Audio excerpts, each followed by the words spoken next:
ఈ దినమునకై ఏర్పాటు చేయబడిన వాగ్దానము మత్తయి సువార్త 11వ అధ్యాయము 28వ వచనం.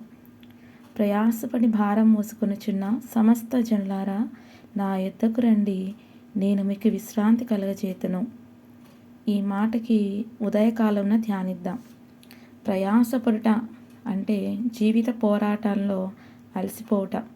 భారం అనగా పాపాలు కలిగించి నిరాశ, మానసిక ఆందోళనలు, కుటుంబ సమస్యలు, ఈ లోకపు బాధ్యతల్ని మోయలేక నలిగిపోవడం.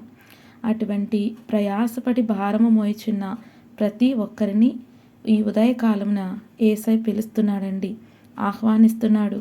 నా యొద్దకు రండి అని, ఆయనతో వ్యక్తిగత సంబంధాన్ని ఏర్పరచుకోమని. నామకార్థమైన ప్రార్థన కాక, అలవాటు ప్రార్థన కాక, పూర్ణ హృదయముతో ఆయనకు సమర్పించుకుందాం.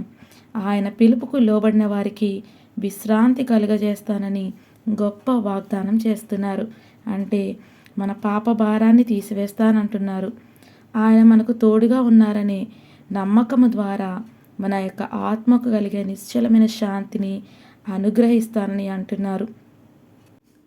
అటువంటి నెమ్మది, సమాధానం మనందరి హృదయాలకు ఈ దినమంతా దేవుడు దయచేయునుగాక. ఆమేన్.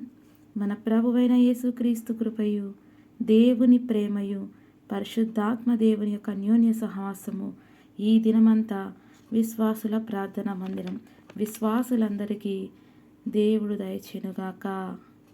ఆమేన్. Praise the lord.